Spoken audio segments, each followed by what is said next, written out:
ఇప్పుడు మనం 2024 సంవత్సరం 1వ నెల 1వ తేదీ 2వ నెల ఫిబ్రవరి నెల నుంచి 15వ తేదీ వరకు ద్వాదశ రాశుల్లో 7వ రాశి తులారాశి వారి జాతకం ప్రయత్న యోగం చదువు విద్య ఉద్యోగం ఎలా ఉందో వారి జాతకం గ్రహబలం గృహబలం గోచార ఫలితం మన జానకిరామ్ని అడిగి చూద్దాం. చూడు, తులారాశి వారి జాతకం ఫిబ్రవరి నెల 1వ తేదీ నుంచి 15వ తేదీ వరకు ఎలా ఉంది చూడు. జానకిరామ్ అంశ యుగం ధరించిన పని. తులారాశి వారికి మాత్రం శంకరుడు పార్వతి వినాయకుడు వచ్చినండి. అలాగే వారికి షిరిడి సాయిబాబా వచ్చిండు. తులారాశి వారికి మిశ్రమ ఫలితాలు ఉన్నాయండి ఈ సంవత్సరం. మిశ్రమ ఫలితాలంటే 50% పంచం ఉంది, 50% మిశ్రమ ఫలితం ఉంది. వీరికి పంచమ స్థానంలో శని నడుస్తుంది, శుభస్థానం ఉంది. అలాగే గురుగ్రహ అనుకూలత మాత్రం అంతగా లేదు వీరికి. రాహుకేతుల అనుకూలత చాలా ఉంది. అలాగే నవగ్రహాల్లో వీరికి 5 గ్రహాలు మంచిగా ఉన్నాయి, ఒక గ్రహం తటస్థంలో ఉంది, 3 గ్రహాలు బాగలేవండి ఈ జాతకానికి. ముఖ్యంగా శనీశ్వరుడు పంచమ స్థానంలో ఉన్నాడు కాబట్టి అంతర్దశ శని ఉన్నవాళ్ళు అంటే 37 సంవత్సరాల నుంచి పడితే 54 సంవత్సరాలు ఉన్నవారు శనీశ్వరుని పూజ చేపించుకోవడం, ఆంజనేయ స్వామిని పూజ చేపించుకోవడం, అలాగే నవగ్రహ ధ్యానం చేయటం, అన్నదానం చేయటం, ఎరుపు వస్త్రం దానం చేయటం, అలాగే వృద్ధుల్ని సాయం చేయటం, పిల్లల్ని సాయం చేయటం, అలాగే మాత్రం అనాథల్ని సాయం చేయటం, వికలాంగులకు సాయం చేయటం, అలాగే మాత్రం ఏదైనా వ్యసనం ఉన్న వారికి తినిపించడం, తాపించడం, అలాగే మాత్రం చేతకాని వారికి ఆదరణ చేయటం, ఇలాంటివి చేస్తే చాలా మంచి ఫలితాలు కలుగుతాయండి. తులారాశి వారి జాతకంలో మాత్రం కూసుంటే లేవరు, లేస్తే ఎవరికి దొరకరు, చిక్కరు దొరకరు, ఒకరికి అర్థం కారు, చెరల పడతా బయల పడతాంటారు. 100 మందిని తోస్తారు కానీ వీరు మాత్రం పడరు. వీరు ఒకరికి టోపీ వేయాలనుకుంటారు కానీ వీరికే డబుల్ టోపీ పడుతుంది వీరి జాతక బలానికి. ఈ రాశి వారి నక్షత్రంలో చిత్రా నక్షత్ర వారికి గుణం చిత్ర విచిత్రంగా ఉంటుంది. ఎప్పుడు ఎలా ఉంటారో ఎవరికి తెలియదు. కానీ మాత్రం ముఖ్యంగా అపరిచితుడి సినిమా 3 రకాల గుణం ఉంటే వీరికి 7 రకాల గుణం ఉంటుంది.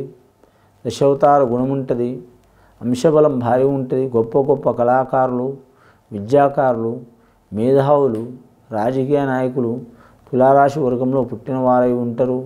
అలాగే వీరి జాతకంలో చూడాలంటే మాత్రం విశాఖ నక్షత్రం 1వ పాదం వారికి కూడా శుభ ఫలితం ఉంది. స్వాతి నక్షత్రంలో పుట్టిన వారికి కూడా శుభ ఫలితం ఉంది. చిత్రా నక్షత్రం వారికి మాత్రం అధిపతి మాత్రం చూడాలంటే శుక్రుడు అండి. కుజుడు శుక్రుడు, రాష్ట్రాధిపతి శుక్రుడు, నక్షత్రాధిపతి మాత్రం కుజుడు. విశాఖ నక్షత్ర యోగ బలానికి మాత్రం కొద్ది ఇబ్బందులు ఉంటాయి. అలాగే వీరి జాతకంలో చూడాలంటే మాత్రం రాహుధిపతి అయిన స్వాతి నక్షత్రం వారికి చాలా శుభయోగాలు కలిసి వచ్చే అవకాశాలు ఉన్నాయి.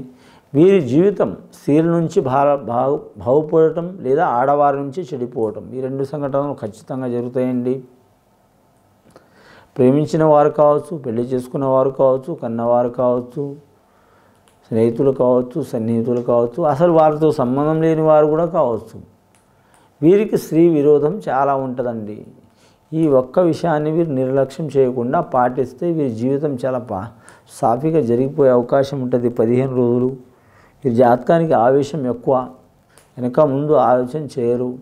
కానీ మాత్రం వీరంత అమాయకులు ఎవరు ఉండరు, వీరంత మొండివారు ఎవరు ఉండరండి.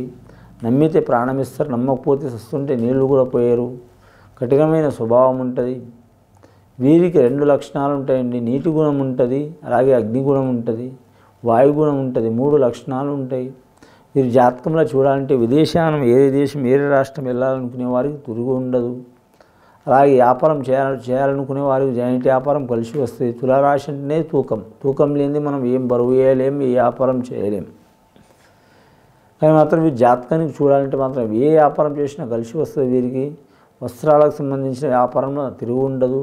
స్త్రీలకు ఫ్యాషన్ రంగం, వస్త్రాల వ్యాపారం, అలాగే టైలరింగ్ రంగం చాలా వరకు కలిసి వస్తుంది. రైస్ మిల్లర్ వ్యాపారం చేసేవారికి, కిరాణా వ్యాపారం చేసేవారికి, అలాగే మాత్రం సూపర్ మార్కెట్ వ్యాపారం చేసేవారికి, అలాగే భోజనశాల హోటల్ వ్యాపారం చేసేవారికి, అలాగే లిక్కర్ వ్యాపారం తప్పించి అన్ని వ్యాపారాలు వీరికి కలిసి వస్తాయండి. అలాగే బంగారం వ్యాపారం అయినా సరే, వెండి వ్యాపారం అయినా సరే, ఏ లోహమైనా సరే కలిసి వస్తుంది. కానీ వీరికి మాత్రం వెండి బంగారం రాదండి కలిసి. పంచలోహంలో ఉన్న ఉంగరం కలిసి వస్తుంది. ఏ రాయైనా పర్వాలేదు కానీ మాత్రం కాకపోతే 30 లోపల ఉన్నవారు గురు మహాదశకు సంబంధించిన రాయి తీసుకోవాలి. 30 దాటిన వారికి శనిమహార దశకు సంబంధించిన రాయి ధరించాలి. అలాగే పుట్టుకతో మాత్రం కుజమహార దశకు రాయి ధరించాలి. అలాగే మాత్రం మీరు జాతకంలో చూడాలంటే మాత్రం పెద్దల ఆస్తి కలిసి వచ్చే అవకాశం ఉంటుంది. వీరికి కళ్యాణ యోగాలలో కూడా మాత్రం విద్యుత్ కళ్యాణాలు జరిగే అవకాశాలు చాలా వరకు ఉంటాయండి. ప్రేమించేది ఒకరిని, పెళ్లి చేసుకునేది ఒకరిని. ఒక్కొక్కరికి మాత్రం పెద్దల పెళ్ళిని నిర్ణయిస్తే ఇష్ట ప్రకారం అవుతుంది. ఒక్కొక్కరికి మాత్రం ఇష్ట ప్రకారం వివాహం చేసుకోవాలనుకుంటే పెద్దల ప్రకారం వివాహం అవుతుంది. ఒక్కొక్కరికి మాత్రం ఆ వివాహం దూరమై ఇంకో వివాహం కలిసి వచ్చే అవకాశం ఉంది. ఇంకొకరి స్వభావం ఏముంటుందంటే మాత్రం ఇద్దరు కూడా కలిసి ఉండే అవకాశం ఉంటుంది. అత్తమాల ఆస్తి కూడా కలిసి వచ్చే అవకాశం ఉంది. బావబామ్మతుల ఆస్తి కలిసి వచ్చే అవకాశం ఉంటుంది. అన్నదమ్ములతో జాగ్రత్తగా ఉండాలి. ఈ తులారాశి వారి జాతకంలో లక్కీ నెంబర్ 6 వస్తుంది, 9 వస్తుంది, 3 వస్తుందండి. అన్ని వారాలు మంచిదే. అమావాస్య కూడా కలిసి వస్తుంది వీరికి. అమావాస్య ఎందుకు కలిసి వస్తుందంటే మాత్రం అమ్మవారిని పూజ చేయటం, ఏ అమ్మవారు కావచ్చు, కనకదుర్గమ్మ కావచ్చు, పోచమ్మ కావచ్చు, నల్ల పోచమ్మ కావచ్చు, బెండ్లమ్మ కావచ్చు, లేదా మాత్రం పోలేరమ్మ కావచ్చు, అలాగే సమ్మక్క సారక్క దేవతలు కావచ్చు, అలాగే కంచి కామాక్షి, మధుర మీనాక్షి కావచ్చు, సత్యనారాయణ స్వామి సంబంధించిన పూజ, సరస్వతి దేవత పూజ తప్పించి, లక్ష్మీదేవత తప్పించి లక్ష్మీదేవత కూడా పూజ చేయవచ్చు. దీపావళి అమావాస్య రోజు తప్పించి అన్నీ చేస్తే చాలా మంచిదండి. వీరి పేరు మీద మాత్రం భర్తతో భార్యకు, భార్య నుంచి భర్తకు చాలా వరకు శుభయోగాలు కలిసి వస్తాయండి. పెద్దల ఆస్తి కూడా కలిసి వచ్చే అవకాశం ఉంది. స్నేహితులు ఎంతవరకు సాయం చేస్తారో అంతవరకు దెబ్బతీసే అవకాశం ఉంటుంది. కానీ సినీ ఇండస్ట్రీలో కలిసి రావాలంటే చాలా వరకు వీరికి పేరు సంపాదించుకునే అవకాశం ఉంటుందండి. నటులు కావచ్చు, నిర్మాతలు కావచ్చు, డైరెక్టర్లు కావచ్చు, సంగీత కళాకారులు కావచ్చు, అలాగే సాంకేతిక నిపుణులు కావచ్చు, మీడియా రంగం వారు కావచ్చు, టీవీ రంగం వారు కావచ్చు, రంగస్థల కళాకారులు కావచ్చు, వర్ధమాన కళాకారులు కావచ్చు, గొప్ప పేరు ప్రఖ్యాతులు సంపాదించుకునే అవకాశం ఉంది. రాజకీయ నాయకులకైతే తిరుగు ఉండదు. వీరి జాతక బలంలో కలిసి వచ్చే అవకాశం ఉంటుంది. అలాగే మాత్రం రాబోయే ఎలక్షన్లో కూడా మాత్రం చాలా శుభ ఫలితాలు కలిసి వచ్చే అవకాశం ఉందండి. ఈ ఎలక్షన్లో పంచాయతీ సర్పంచ్ ఎలక్షన్లో కూడా కలిసి వచ్చే అవకాశం ఉంది. రావబలం ఉన్నది వీరి జాతక బలంలో. అలాగే వీరికి మాత్రం ఎవరు పూజ చేసినా చేయకపోయినా మాత్రం కులదేవతని ఆరాధన చేయటం, అలాగే మాత్రం వంశదేవతని ఆరాధన చేయటం, అలాగే మాత్రం వీరు కొలిచిన దేవుని ఆరాధన చేయటం చాలా మంచిది. వీరి పేరు మీద చూడాలంటే మాత్రం అరిషడ్ వర్గాల్లో మాత్రం తినే కాడ, తాయి కాడ, స్త్రీ కాడ ఈ 3 విషయాల్లో జాగ్రత్తగా ఉండాలండి. కానీ మాత్రం ధనం చూసి గుణం చెరువు, స్త్రీని చూసి మనసు చెదురు అన్నట్టు ఉంటుందండి. కాబట్టి స్త్రీ విషయంలో జాగ్రత్తగా ఉండాలి. అంశబలం భారీ ఉంటుంది. పోలీస్ స్టేషన్ కిరికిరిలో చిక్కులు చికాకులు ఉన్నవారు, లేనిపోయిన తగాదాలు ఉన్నవారు రాజీ చేసుకోవడం చాలా మంచిది. అయినా సరే వీరికి భగవంతుడు కాపాడే అవకాశం ఉంటుంది. శివపార్వతులతో పాటు విఘ్నేశ్వరుడు వచ్చినంటే దీని అర్థం ఏంటంటే మాత్రం శివుడు సాయం చేస్తాడు, భోళాశంకరుడు వరమిస్తాడు, విఘ్నేశ్వరుడు ఉన్న విఘ్నాలు పోగొడతాడు, పార్వతీమాత ఇంట్లో ఒక శుభకార్యం చేపిస్తుంది.